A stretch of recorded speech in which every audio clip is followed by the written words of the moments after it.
Good morning, আমি ইমন আর নিয়ে চলে এসেছি তোমাদের জন্য একটা নতুন ভিডিও, যেখানে আমি আমার নতুন helmet XOR X cross dual visor তার একটা রিভিউ। মানে আমি এটা কেনা প্রায় আমার 1 মাস হয়ে গেছে।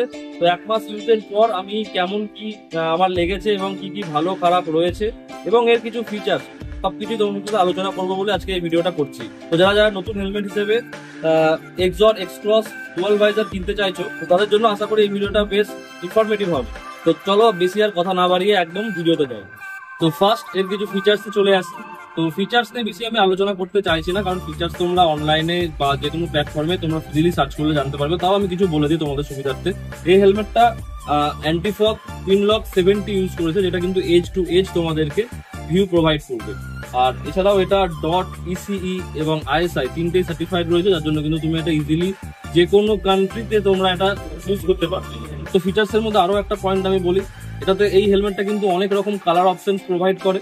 তো তোমরা তোমাদের পছন্দ মতো অনেক রকম কালার পেয়ে যাবে। তো তার মধ্যে থেকে যেটা তোমাদের পছন্দ হবে আশা করি সেটা তোমরা ইজিলি তোমরা পারচেস করতে পারো। আর আরো একটা ফিচার্স এর মধ্যেই বলি, কারণ এটা ফিচার্স না হলেও এই হেলমেটটা কিন্তু এই বাজেটে আমার মনে হয় এক্সর এত সুন্দর কোয়ালিটি প্রোভাইড করছে। এই 7200-300-র মধ্যে এই হেলমেটে যা কোয়ালিটি প্রোভাইড করছে, এটা এক্সর ছাড়া অন্যান্য যে কোনো ব্র্যান্ডে তোমরা যাও এটা কিন্তু প্রায় 10,000-এর উপরে দাম চলে যাবে। LS2 বা তোমরা অন্যান্য যে কোনো হেলমেটে প্রায় 10,000-এর উপরে চলে যাবে, কারণ এই বাজেটের মধ্যে পিনলক 70-তে কোনো হেলমেট নেই। তো এই ছোট করে তোমাদেরকে একটা ফিচার্স নিয়ে আলোচনা করলাম। তো এরপরে চলে আসি এই হেলমেটের কিছু ভালো এবং কিছু খারাপ দিক, যেটা আমি আমার এই 1 মাস ইউজে বুঝতে পেরেছি। তো সেটাই তোমাদের সাথে শেয়ার করি। তো ফার্স্টে চলে আসি এর কিছু প্রোজ মানে ভালো দিকগুলোর মধ্যে আমার সব থেকে ভালো লেগেছে অ্যাট্রাকটিভ লুক। এই হেলমেটটা যে লুক প্রোভাইড করে, তুমি রাস্তা দিয়ে গেলে ম্যাক্সিমাম লোক তোমাকে একবার ঘুরে দেখবেই। আর এই লুকের জন্য আমি মেন এই হেলমেটটা নিয়েছি। এত সুন্দর লুক কিন্তু এই হেলমেটটা প্রোভাইড করে এবং তার সাথে অ্যাট্রাকটিভ প্রচুর কালার অপশনস রয়েছে, আমি যেটা ফিচার্সও বললাম তোমাদেরকে। তো সেই কালারের সাথে সেই লুক এই হেলমেটটা কিন্তু যথেষ্ট ভালো প্রোভাইড করে। তো আর সেকেন্ড পয়েন্টের মধ্যে চলে আসি এর যে ডুয়াল ভাইজার রয়েছে সেটা। তো ডুয়াল ভাইজারের মধ্যে এই যে সানভাইজারটা রয়েছে এটা কিন্তু ইউভি প্রোটেক্টেড। তো এটাও কিন্তু খুব ভালো একটা ফিচার্স এক্সর প্রোভাইড করেছে। এছাড়াও এর সাথে যে সেটটা রয়েছে সামনে, তোমরা যখন ডিরেক্ট সানলাইটে বাইক চালাবে, তো এই সেটটা কিন্তু অনেকটা রোদকে প্রিভেন্ট করে। তো যার জন্য কিন্তু ডাইরেক্ট সানলাইট তোমাদের চোখে লাগবে না, এবং এটা কিন্তু খুবই অসুবিধা হয় যখন মোটামুটি বিকেলের দিকে আমরা রাইড করি বা ভোরবেলার দিকে রাইড করি, একদম সোজাসুজি যখন সূর্য আমাদের সামনে থাকে।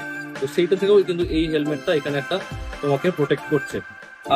আর একটা মেন এর প্রোজ হচ্ছে পিনলক 70 যেটা রয়েছে অ্যান্টি ফগ। তো এটা কিন্তু এজ টু এজ একদম রয়েছে। আমি এর আগে যে হেলমেট ইউজ করেছি সেটাতে পিনলক 30 ছিল, এটা কিন্তু সামনের এইটুকু পোর্শন কেবলমাত্র আমাদেরকে অ্যান্টি ফগ প্রোভাইড করতো। তবে এটা একদম তোমরা এখানে দেখলেও বুঝতে পারবে, এখানে একদম এজ টু এজ এই বরাবর থেকে শুরু করে একদম ধার দিয়ে রয়েছে। এটা এজ টু এজ এটা তোমাদেরকে ভিউ প্রোভাইড করে, মানে অ্যান্টি ফগের জন্য ভিউর কোনো ডিস্টারবেন্স এখানে কিন্তু আসছে না। আর লাস্ট এর একটা ভালো দিক হচ্ছে এখানে একটা চিন গার্ড ইউজ করেছে। তো ম্যাক্সিমাম এই ধরনের হেলমেটে কিন্তু চিন গার্ড প্রোভাইড করে না। চিন গার্ডের জন্য মেন যে সুবিধাটা আমাদের হয়, আমরা যারা মোটর ব্লগিং করি, এখানে কিন্তু নয়েজটা অনেকটা কম আসে।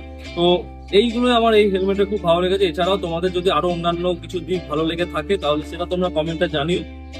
তো এবার চলে আসি এর কিছু খারাপ দিক বা কনস, মানে যেগুলো আমার হেলমেটে খারাপ লেগেছে তার মধ্যে। তো ফার্স্ট যে জিনিসটা আমার মনে হয়েছে যে এই জিনিসটা আমার খুব একটা পছন্দ হয়নি, সেটা হচ্ছে এই হেলমেটের যে প্যাডিং গুলো রয়েছে ভেতরে, প্যাডিং এর কালারটা এতটাই লাইট, আমরা একটু ধুলো দিয়ে রাইড করলে এটা কিন্তু পুরো নোংরা হয়ে যাবে।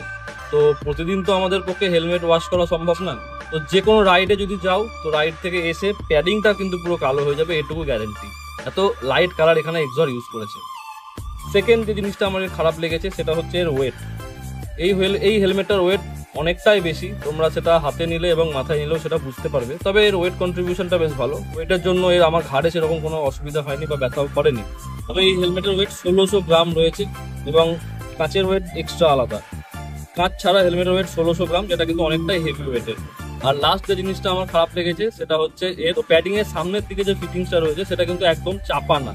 এটার ওভারঅল প্যাডিং ঠিকঠাক থাকলেও একদম সামনে যে চিনের কাছে বা কিডনির কাছে যে আমাদের প্যাডিংটা থাকে, সেটা কিন্তু অতটাও চাপা না এবং সেটা হবেও না, কারণ এটা সামনের দিকে অনেকটা বেরিয়ে যাওয়ার।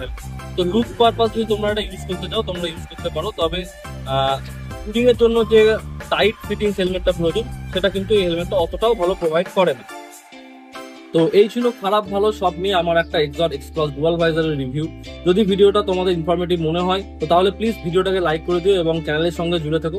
এরকম ইনফরমেটিভ এবং টুডিং রিলেটেড ভিডিও কিন্তু আমি এই চ্যানেলে দিয়ে থাকি। এর মতো এই পর্যন্তই, দেখা হবে পরের ভিডিওতে। টাটা বাই বাই, মি ইমন সাইনিং অফ, এক্সপ্লোরিং প্যারাডাইস।